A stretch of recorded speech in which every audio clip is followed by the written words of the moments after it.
नमस्कार, आप देख रहे हैं न्यूज चमकता भारत। मैं हूं इंदु पात्रा और आइए खबरों में आगे बढ़ने से पहले एक नजर अब तक की सुर्खियों पर। पुलिस के हाथ लगी बड़ी सफलता, 1400 लीटर महुआ व देशी शराब को किया जब्त। सरायकेला खरसवां पुलिस ने बीते दिनों हुए चौका थाना क्षेत्र में मामले का किया उद्भेदन। साजिशकर्ता मामा व नाबालिग भांजा हिरासत में। और सरना धर्म कोड लागू करने को लेकर दूसरे चरण का आंदोलन का ऐलान। 5 राज्यों में जागरूकता के लिए भेजी जाएगी धर्म सगाड़ियां रथ।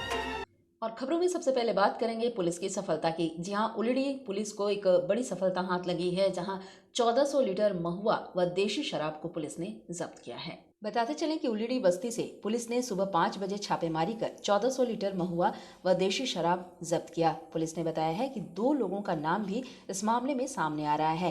पहला नाम नागेंद्र साहू और दूसरा नाम विष्णु साहू है। इसके पूर्व भी इनके ऊपर विभागीय केस दर्ज किए हुए हैं। महुआ चुराई शराब का मतलब बृहद पैमाने पे स्टॉक जमा करके उसको लोकल तौर पे सप्लाई किया जाता है। तो वही सूचना को हम लोग वेरीफाई करते हुए आज तकरीबन सुबह 5 साढ़े 5 बजे आसपास छापामारी की है। वहाँ से 1400 लीटर चुराई शराब हम लोग बरामद किए। किसके घर में ये अभी तो अनुसंधान का विषय है, लेकिन अभी 2 आदमी का नाम आ रहा है, एक नागेंद्र साहू का और एक विष्णु साहू का नाम आ रहा है। ये पहले से इस तरह का? हाँ, ये लोग दोनों ही विचुअल हैं, पहले से ये लोग कारोबार करते हैं और इनके बहुत सारा हम लोग जो है विभागीय केस हम लोग पहले से भी दर्ज किए हुए हैं। अभी फिर इनकी गिरफ्तारी के लिए हम लोग कोर्ट में वारंट प्रे करेंगे। सर किस जगह से? ये उलिड़ी बस्ती में। और वहीं दूसरी ओर सरायकेला खरसवां पुलिस के हाथ भी बड़ी सफलता लगी है। जी हां, जहां बीते दिनों हुए चौका थाना क्षेत्र में 1.5 लाख लूट के एक सनसनीखेज मामले का पुलिस ने खुलासा करते हुए साजिशकर्ता चालक को गिरफ्तार कर न्यायिक हिरासत में भेज दिया है। वैसे इस लूट कांड में शामिल एक अन्य नाबालिग जो साजिशकर्ता चालक का भांजा बताया जा रहा है, उसे भी पुलिस ने न्यायिक हिरासत में भेज दिया है। वहीं पुलिस ने इनके पास से लूट के 1 लाख नकदी के अलावा दोनों का मोबाइल भी बरामद किया है। दोनों जमशेदपुर के बागबेड़ा के रहने वाले बताए जा रहे हैं। मामले की जानकारी देते हुए सरायकेला एसपी ने बताया है कि चालक अनंत केसरी मालिक के कहने पर 1.5 लाख रुपए लेकर रांची से लौट रहा था। इसी बीच अपने नाबालिग भांजे को चौका थाना अंतर्गत कांड्रा चौक रोड स्थित बंसा के सामने बुलाकर 1.5 लाख रुपए देकर घर भेज दिया और बीच सड़क पर लूट की अफवाह फैलाकर चौका थाने में मामला दर्ज करा दिया। जांच के क्रम में पता चला कि शिकायतकर्ता चालक ने अपने पास 90,000 और अपने भांजे को 60,000 दिया था, जिसमें से चालक ने 35,000 अपनी बेटी के नाम पर सुकन्या समृद्धि योजना में जमा कर दिया है और उसके भांजे ने हिस्से में 60,000 रुपये में से 15,000 रुपये मोटरसाइकिल रिपेयरिंग में लगा दिया है। पुलिस की दबिश के बाद दोनों ने अपनी संलिप्तता स्वीकार कर ली है। फिलहाल दोनों को न्यायिक हिरासत में भेज दिया गया है। मामला ये है कि एक एफआईआर हुई थी जिसमें अनंत केसरी नाम के व्यक्ति ने कंप्लेन की थी कि वो जब उदा ट्रेडिंग कंपनी का पैसा लेके आ रहा था तो चौका थाना अंतर्गत उससे कुछ लोगों ने उससे पैसे छीन लिए। लूट का एक मामला दर्ज किया गया था इसमें।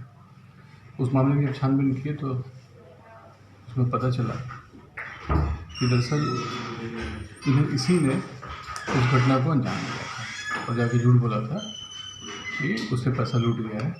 इसी की नीयत ख़राब हो गई थी और इसमें पैसा जो है 1.5 लाख रुपये के लगभग 1.5 लाख रुपये उसमें गायब कर दिए थे। बाद में पुलिस ने जब पूरा अनुसंधान किया, छापेमारी वगैरह की, तो फिर 2 व्यक्तियों के पास है इसके वादी के घर से 55,000 रुपये और इसका एक ममेरा भाई है जो कि नाबालिग है, उसके पास से 45,000 रुपये, यानी कुल 1 लाख रुपये पुलिस ने लूट के 1.5 लाख के माल में से 1 लाख रुपये रिकवर कर लिए। इन लोगों ने उसमें से 50,000 रुपये खर्च कर दिए थे। ये देखते हैं आगे। सर, तो कितने की गिरफ्तारी हुई है?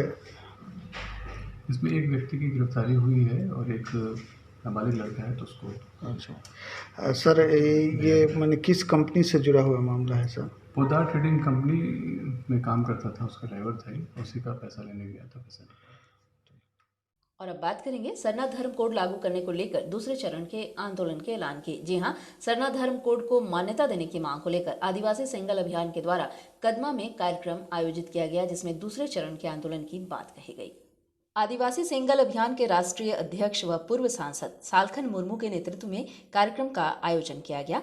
वहीं सालखन मुर्मू ने कहा कि 2021 के जनगणना में सरना धर्म कोड को शामिल किए जाने की मांग उन लोगों के द्वारा की जा रही है और आने वाले दिनों में सरना धर्म कोड लागू करने के आंदोलन में सरना धर्म रथ के माध्यम से रैली करेंगे और लोगों को अपने साथ जोड़ेंगे। साथ ही अगर 31 दिसंबर तक सरकार सरना धर्म कोड लागू नहीं करती है तो 31 जनवरी को दूसरा जोरदार राष्ट्रव्यापी रेल रोड चक्का जाम किया जाएगा।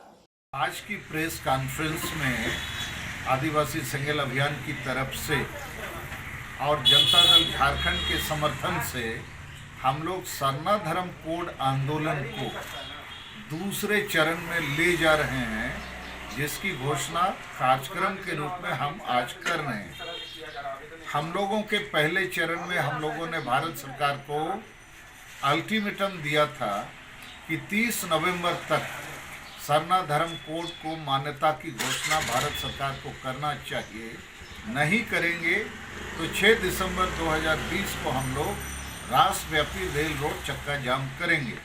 और ये चक्का जाम अभूतपूर्व सफल हुआ। करीब 15 रेल स्टेशनों को जाम किया गया और 40 जगह पर नेशनल हाईवे को झारखंड, बंगाल, बिहार, उड़ीसा, असम में जाम किया गया। अब दूसरे चरण में हम लोगों ने घोषणा किया है कि 31 दिसंबर 2020 तक भारत सरकार सरना धर्म कोड की घोषणा करे, नहीं तो वार्ता शुरू करे। अन्यथा हम लोग 31 जनवरी 2021 को और एक बार राष्ट्रव्यापी रेल रोड चक्का जाम करेंगे और जरूरत पड़ा तो अनिश्चितकालीन रेल रोड चक्का जाम भी हो सकता है। इसके अलावा दूसरा कार्यक्रम हमारा ये है कि 20 दिसंबर से 31 दिसंबर तक हम लोग 200 सरना धर्म सगाड़ या रथ 5 प्रदेशों में निकालेंगे, ताकि गांव-गांव, गली-गली तक ये प्रचार हो जाए कि 2021 जनगणना का वर्ष है और हम भारत के लगभग 15 करोड़ आदिवासियों को अब तक धार्मिक मान्यता नहीं मिली है। तो इसके लिए हम लोग को एकजुट होकर आंदोलन करना पड़ेगा, अन्यथा जोर जबरदस्ती हमको दूसरे धर्मों की तरफ ढकेल दिया जाएगा। तीसरा कार्यक्रम हमारा ये है कि 2021 के जनवरी 21 तारीख को इन 5 प्रदेशों के सभी जिला मुख्यालयों में धरना प्रदर्शन किया जाएगा बड़े आकार में, और भारत के राष्ट्रपति को ज्ञापन उस जिले के जिलाधीश के मार्फत भेजा जाएगा। इसके अलावा हम लोग सब तरफ सरना धर्म रथ के माध्यम से जगह जगह मीटिंग, वॉल राइटिंग आदि करके भारत के आदिवासियों को जगाएंगे, जोड़ेंगे और आंदोलन के लिए तैयार करेंगे। और इस सारे कार्यक्रम में जनता दल यूनाइटेड झारखंड पूरी तरह से समर्थन करेगा, सहयोग करेगा। यही दूसरे चरण के आंदोलन का हमारा घोषणा है कार्यक्रम। और एक बार फिर से बात करेंगे सरायकेला की। सरायकेला जिले में जंगली हिरन का कटा हुआ सिर सोशल मीडिया पर वायरल होने के बाद वन विभाग में खलबली मच गई। जी हां, ग्राम प्रधान संग 2 अन्य सहित 50 ग्रामीणों पर मामला भी दर्ज किया गया है। बताते चलें कि जंगल से भटककर गांव में पहुंचे खूबसूरत हिरन को ग्रामीणों ने कुत्ते की सहायता से पकड़कर हिरन का सेंधरा कर मांस को सामूहिक भोज में मिला दिया। ग्राम प्रधान के बागान में काट कर गांव में हिरन का मांस वितरण कर सामूहिक पार्टी आयोजित कर साक्ष्य मिटाने के लिए भरपूर प्रयास किया गया। वहीं मांसाहार के शौकीन हुए सरायकेला प्रखंड के कांदागोड़ा गांव के ग्रामीणों ने बीते रविवार के दिन सारी हदें पार कर दी। वन क्षेत्र से भटककर गांव के खेतों में पहुंचे हिरन को शिकार बनाया। यह मामला सोशल मीडिया के खुलासे से हुआ है। 6 तारीख के सुबह आकर्षणी के आसपास के जंगल से भटक करके हिरन आ गया था गोविंदपुर की तरफ। धान काटने वाले लोग उसको देखे और घेर के मार दिया।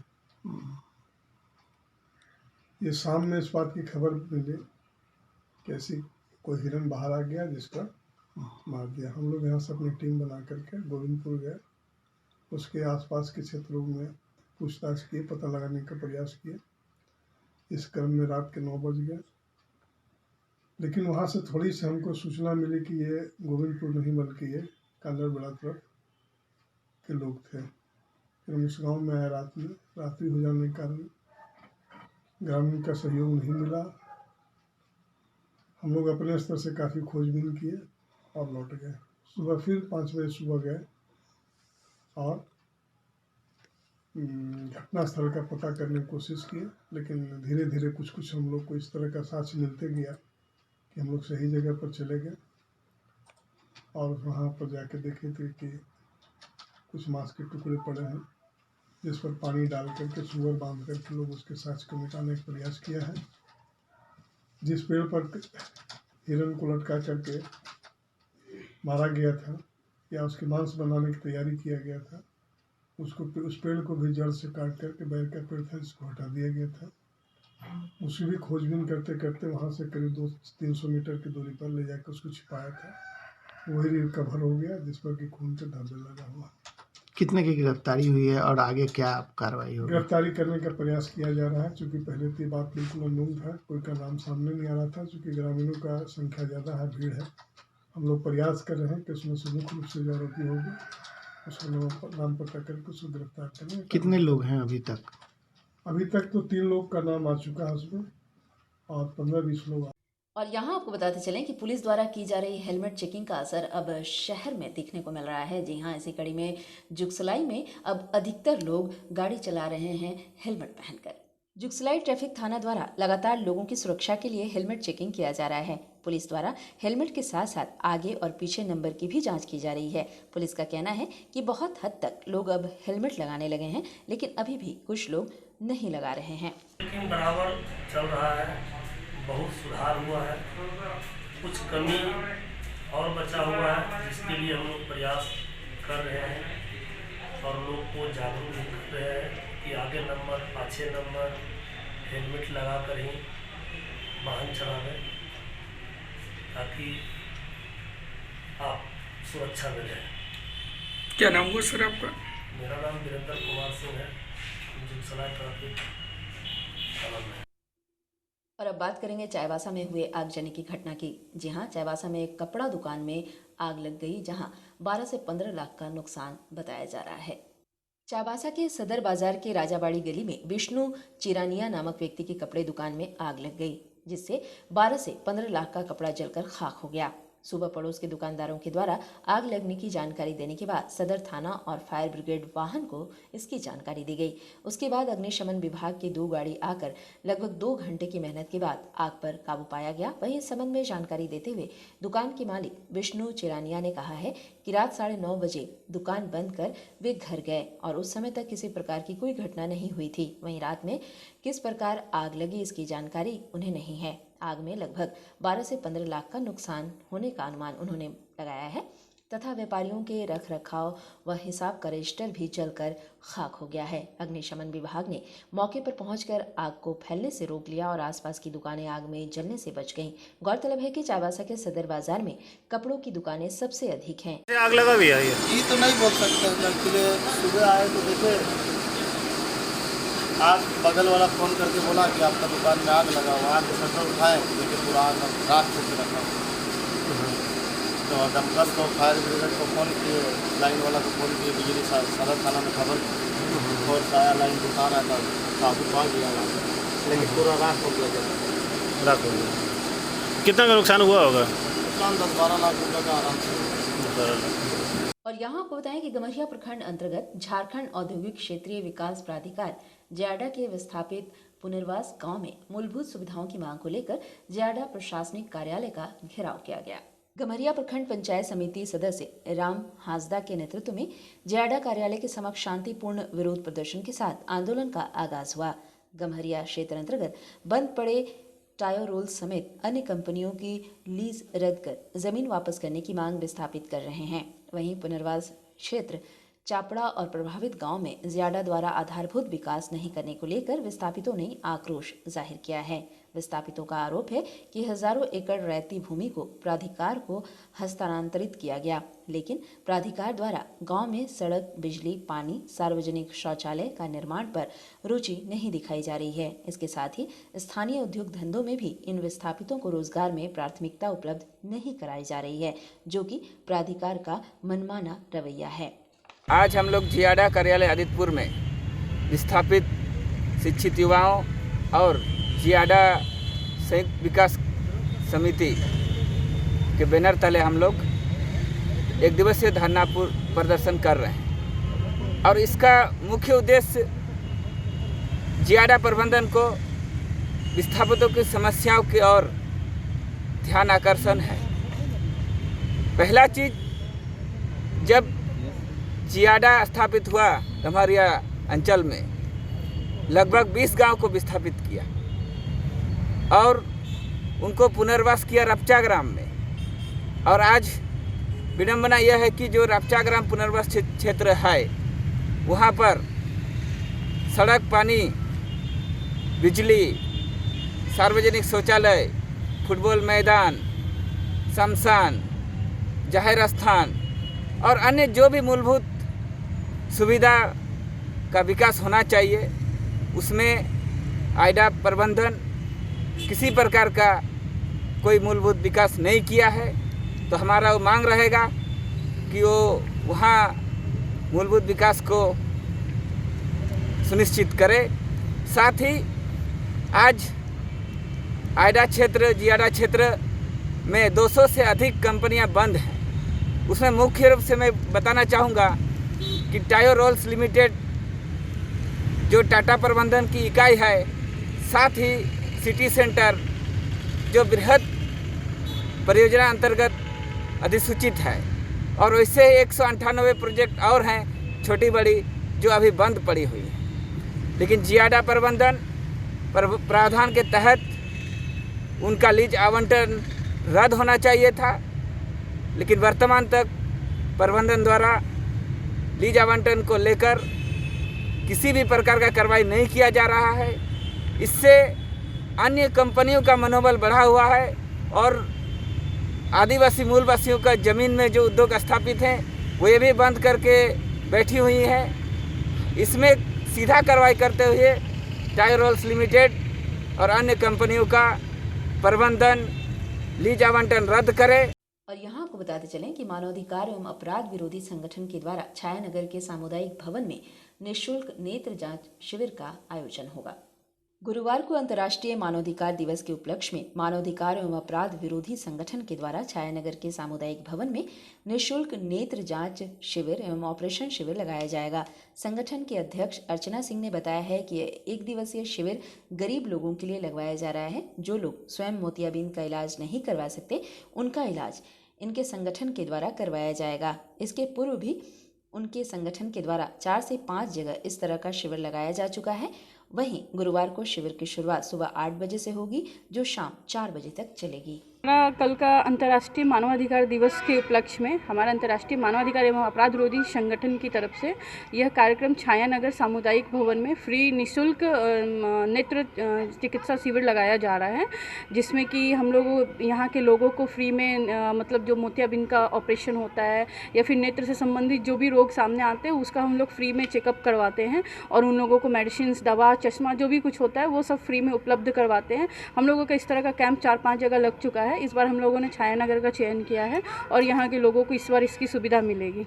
बस्ती में हम लोगों का सारा टीम सर्वे भी किया है। काफ़ी इस तरह की महिलाएं हैं, बुजुर्ग हैं जो मोतियाबिंद का ऑपरेशन नहीं करा पा रहे हैं, जिसका मार्केट में काफ़ी चार्जेस है ऑपरेशन कराने का, जो हमारी संस्था की तरफ से इन लोगों को निःशुल्क यहाँ पर उपलब्ध कराया जाएगा। जो भी मरीज चयनित होंगे मोतियाबिंद के लिए, उनको एक समय दिया जाएगा। उस समय में यहाँ से गाड़ी आएगी, उनको लेकर जाएगी और उसके बाद ऑपरेशन के बाद यहाँ छोड़कर चश्मा, मेडिसिन जो भी होगा वो सब देते हुए यहाँ पर उन लोगों को सारा कुछ फ्री में उपलब्ध कराया जाएगा। एक दिवसीय कैंप है ये। अपना नाम बताइए। और यहाँ आपको बताएं कि पोटका विधानसभा क्षेत्र के विधायक संजीव सरदार ने बागबेड़ा कॉलोनी के रोड नंबर 5 निवासी रुक्मणी देवी की बेटी के विवाह में अपना योगदान दिया। और यहाँ आपको बताएं कि All India Democratic Student Organisation Jamshedpur Workers College इकाई द्वारा कॉलेज ने परीक्षा नियंत्रक से मिलकर रिजल्ट गड़बड़ी की शिकायत की। बताते चलें कि All India Democratic Student Organisation Jamshedpur Workers College इकाई द्वारा कॉलेज ने परीक्षा नियंत्रक प्रीतिवाला सिन्हा से मुलाकात कर रिजल्ट में गड़बड़ी की शिकायत की। परीक्षा नियंत्रक ने आश्वासन दिया है कि जल्द से जल्द रिजल्ट को सुधार दिया जाएगा। और यहाँ आपको बताएं कि झूठे केस में फंसाने को लेकर सामाजिक कार्यकर्ता जितेंद्र सिंह उर्फ मुन्ना ने उपायुक्त से मुलाकात की। गोविंदपुर के रहने वाले सामाजिक कार्यकर्ता जितेंद्र सिंह उर्फ मुन्ना ने कहा है कि जब वे सरकारी जमीन के अतिक्रमण का विरोध कर रहे थे तो बिग स्कूल के प्रबंधक ने उनके ऊपर और अन्य व्यक्तियों के खिलाफ गोविंदपुर थाने में झूठा फर्जी मामला दर्ज कराया था। इस मामले पर राज्य के मुख्यमंत्री और जिले के उपायुक्त और एसएसपी से उन्होंने लिखित शिकायत की ताकि मामले का उचित और निष्पक्ष जांच किया जा सके। ये मामला हम लोग को फर्जरी केस में फंसाने के लिए है और मामला मेरे नाम से है जितेंद्र कुमार उर्फ मुन्ना, मेरे बड़े भाई ललन कुमार प्रसाद और हमारे पड़ोस के ही लोग हैं, विमलेश जी हैं और वीर बहादुर भैया हैं। और हम लोग इस पे बहुत दिन से शिकायत दर्ज कर रहे हैं और हम लोग को फर्जीवाड़ा में फंसाने के लिए ये षड्यंत्र किया है ताकि हम लोग इस मामला से हट जाएं। लेकिन ये ये जो सरकारी संपत्ति है आम जनता के लिए है। हम लोग इसमें किसी तरह का हम लोग आंदोलन करके और विधिवत संविधान के दायरे में रह के ही हम लोग इसको अतिक्रमण मुक्त कराएंगे जिला प्रशासन के सहयोग से। क्या केस हुआ आप लोगों पर? हम लोग के ऊपर केस किया है कि हम लोग उसका पुराना साइकिल चोरी कर लिए हैं, लोहा चोरी कर लिए हैं, जबकि और स्कूल के बच्चों को हम लोग गलत सलत बोलते हैं। बल्कि हम लोग वो तो खुद व्यापारी नहीं है, धीरज भी जो केस किया है वो स्कूल का सदस्य भी नहीं है, जो इसके नाम से केस कराया गया है वो न स्कूल का सदस्य है और ना ही स्कूल में किसी तरह का पार्टिसिपेट है उसके नाम से। ये हम लोग का ऊपर रंगदारी का केस कर दिया है, छिनतई का केस किया है, छेड़खानी का केस किया है। अच्छा। अब बच्चे को हम लोग छेड़खानी करते हैं, हम लोग सामाजिक आदमी हैं। आज तक हम लोग क्या जिला के दंडाधिकारी के हम लोग व्यापारी ट्रांसपोर्ट गवर्नमेंट कॉन्ट्रैक्टर भी हैं, हम लोग को फड़ेन करके फंसा रहे हैं। कौन किया है केस? धीरज विग और हरेराम सिंह विग स्कूल के प्रबंधक, लकड़ी माफिया, भूमि माफिया। किस थाना में केस हुई है? ये छोटा गोविंदपुर थाना। तो इसके लिए अभी कहाँ जाइएगा आप लोग? इसके लिए हम लोग मुख्यमंत्री को साहब से निर्देश करेंगे, रिक्वेस्ट करेंगे इस पर निष्पक्ष जांच कर कार्रवाई करें और भूमि को अतिक्रमण मुक्त कराएं। और यहाँ आपको बताएं कि अखिल भारतीय योग शिक्षक महासंघ द्वारा नई शिक्षा नीति में योग को स्वतंत्र विषय के रूप में शामिल करने हेतु मांग पत्र सौंपा गया। अखिल भारतीय योग शिक्षक महासंघ द्वारा नई शिक्षा नीति में योग विषय को माध्यमिक व उच्च स्तर माध्यमिक विद्यालयों में शारीरिक शिक्षा के उप विषय व कौशल विषय के स्थान पर एक स्थायी विषय के रूप में स्थान देने के संबंध में उपायुक्त कार्यालय में मांग पत्र सौंपा गया। अखिल भारतीय योग शिक्षक महासंघ के प्रदेश प्रभारी रविशंकर ने बताया है कि वे लोग नई शिक्षा नीति में योग को स्वतंत्र विषय के रूप में शामिल करने के लिए उपायुक्त महोदय के पास मांग पत्र सौंप रहे हैं। भारतीय योग शिक्षक महासंघ जो पूरे केंद्र में पूरे भारत में अभी नई शिक्षा नीति में योग को एक अनिवार्य विषय बनाने के लिए पहल कर रही है, उसी के तहत आज हम लोग डीसी महोदय जी से अपना ज्ञापन देने आए हैं और नई शिक्षा नीति में योग एक स्वतंत्र विषय के रूप में शामिल हो, इसके लिए हम सभी मांग रख रहे हैं। क्या मांगे आप? हमारी मांगे हैं कि नई शिक्षा नीति में योग एक स्वतंत्र विषय के रूप में शामिल हो, जिससे योग से जुड़े हुए सभी लोगों को रोजगार मिल सके। क्या नाम हुआ आपका? मैं रविशंकर निवार अखिल भारतीय योग शिक्षक महासंघ का प्रदेश प्रभारी हूँ। और यहाँ आपको बताएं कि बज़ में शहीदाने करबला कमेटी के द्वारा प्रदेश कांग्रेस पार्टी के प्रतिनिधि सह जिला उपाध्यक्ष मौलाना अंसार खान को स्ट्रीट लाइट प्रभारी बनने पर फूलों की माला पहनाकर उनका स्वागत किया गया। बगानशाही रोड नंबर 5 के बज़ में शहीदाने करबला कमेटी की ओर से झारखंड प्रदेश कांग्रेस पार्टी के प्रतिनिधि सह जिला उपाध्यक्ष एवं कोविड-19 निगरानी समिति के सदस्य मौलाना अंसार खान को पश्चिमी विधानसभा विधायक के प्रतिनिधि के द्वारा स्ट्रीट लाइट प्रभारी बनने पर उनका स्वागत किया गया। वहीं कमेटी ने झारखंड राज्य के स्वास्थ्य मंत्री बन्ना गुप्ता को धन्यवाद अदा किया। मुझे अल्लाह का शुक्र है, मैं प्रदेश में और ज़िला में और आपका कोविड-19 निगरानी समिति में भी रह चुका हूँ और हमारे श्री बन्ना गुप्ता जी जो हमारे एक पश्चिम विधानसभा के विधायक हैं, विधायक प्रतिनिधि, मुझे स्ट्रीट लाइट का बनाया गया है, प्रभार दिया गया है पश्चिम क्षेत्र में स्ट्रीट लाइट का। और मैं इंशाअल्लाह ताला बन्ना गुप्ता जी ने हमसे खुद कहा है, मौलाना साहब आपको जवाब देना होगा, आपको मेहनत से कोई स्ट्रीट लाइट खंबा ना रह जाए, यहाँ पर ना लगे। ये मेरे मंत्री जी ने मुझसे खुद वचन दिया है और हमने भी उनको वचन दिया कि सर कोई ऐसा लाइट नहीं बचेगा मानगो क्षेत्र में जो स्ट्रीट लाइट ना लगाया जाए। और यहाँ पर मुझे सम्मानित किया गया, यहाँ पर करबला एक कमेटी है, मैं उनका तहे दिल शुक्रिया अदा करना चाहता हूँ कि उन्होंने मुझे एक सम्मानित किया और मैं यहाँ बगानशाही क्षेत्र के लिए हमेशा खड़ा रहा और खड़ा रहूँगा और पूरे यहाँ पर मानगो क्षेत्र में मैं काम करूँगा इंशाअल्लाह। मौलाना तारकत जमशेदपुर झारखंड प्रदेश कांग्रेस पार्टी। और यहाँ आपको बताएं कि झामू बागबड़ा पंचायत अध्यक्ष अजीत कुमार सिन्हा की सामाजिक गतिविधियों को देखते हुए उनको इंटरनेशनल ह्यूमन राइट्स कमीशन में स्वयंसेवक के रूप में नियुक्त किया गया। इंटरनेशनल ह्यूमन राइट्स के संस्थापक सह महासचिव सरफाल मर्सियन वसीफ द्वारा पहचान एवं प्रमाण पत्र दिया गया। बताते चलें कि पिछले 1 साल से अपने पंचायत बागबड़ा कॉलोनी में उप मुखिया सुनील गुप्ता एवं झामुमो प्रखंड अध्यक्ष बहादुर किस्कू के साथ मिलकर शुद्ध पेयजल एवं अपने पंचायत की जनता के विभिन्न जनहित से संबंधित समस्याओं के लिए पोटका विधानसभा क्षेत्र के विधायक संजीव सरदार के निर्देशानुसार ये प्रयासरत हैं। और यहाँ आपको बताएं कि सोनारी के रहने वाले प्रदीप निषाद ने 26 नवंबर को एक शिकायत अपनी पत्नी के लापता होने की दर्ज कराई थी। हालांकि पुलिस ने अब तक इस पर कोई कार्रवाई नहीं की है। अग्नि देवी कालीचरण साहू के साथ भाग गई है। कब? 25 तारीख को, 25 नवंबर को। और जो मेरे एसपी ऑफिस आए हैं अभी का थाना में दिए थे। काम नहीं हो रहा है? कोई काम? कितने बच्चे आपके? 3 बच्चे। किसके साथ भागा है? कालीचरण साहू। कोई कार्रवाई नहीं हो रहा है? कोई कार्रवाई नहीं हो रही। इसलिए हमारे एसपी ऑफिस आए हैं कल। अभी अपना नाम बताइए। और यहाँ आपको बताते चलें कि एक अजीबोगरीब घटना शहर में देखने को मिली, जहाँ एक युवक के द्वारा अपनी बाइक में पुलिस सायरन लगाकर हर क्षेत्र का भ्रमण करते हुए इन्हें देखा गया।